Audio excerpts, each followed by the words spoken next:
नमस्कार, सत्यदर्शन न्यूज मध्ये आपले स्वागत आहे। मी पायल शहा। एक नजर टाकूया आजच्या ठळक घडामोडीवर। अमित शहा यांच्यासमोर फडणवीस यांचा अजित डोभाल यांच्या कार्याचा गौरव।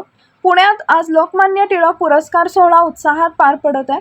केंद्रीय गृहमंत्री अमित शहा यांच्या हस्ते राष्ट्रीय सुरक्षा सल्लागार अजित डोभाल यांना यंदाचा लोकमान्य टिळक पुरस्कार प्रदान करण्यात आला।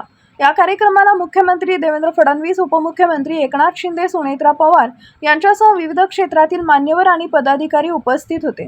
पुरस्कार प्रदान केल्यानंतर मुख्यमंत्री देवेंद्र फडणवीस यांनी अजित डोभाल यांच्या कार्याचा गौरव करताना म्हणाले की आपल्या तरुणाईच्या रक्तामध्ये एक नवीन स्फुरण आणण्याचं काम हे लोकमान्य टिळकांनी त्या ठिकाणी आणलं आणि म्हणूनच मला असं वाटतं की या स्वातंत्र्य लढ्यामध्ये त्यांचं जे योगदान आहे हे अत्यंत महत्त्वाचं आहे।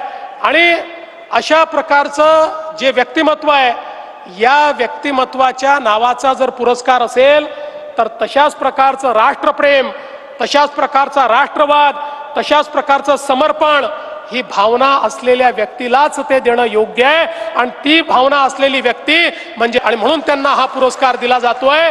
आणि बालपणापासनं हीच भावना ज्यांनी जोपासली, आज भारत ज्या प्रकारचं परिवर्तन आणून दाखवलं ते अमितभाई शहा यांच्या हातून हा पुरस्कार या ठिकाणी दिला जातोय।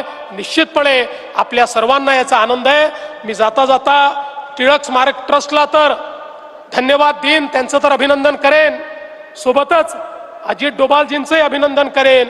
पण ईश्वराला प्रार्थना करेन की ईश्वराने अजित डोभालजींना वयाची 100 पूर्ण करतपर्यंत भारताची सेवा करण्याकरता आशीर्वाद द्यावा आणि त्यांनी अशीच सेवा करत राहावी अशी त्यांना या ठिकाणी शुभेच्छा देतो। या कार्यक्रमाला राजकीय आणि सामाजिक क्षेत्रातील अनेक मान्यवर उपस्थित होते।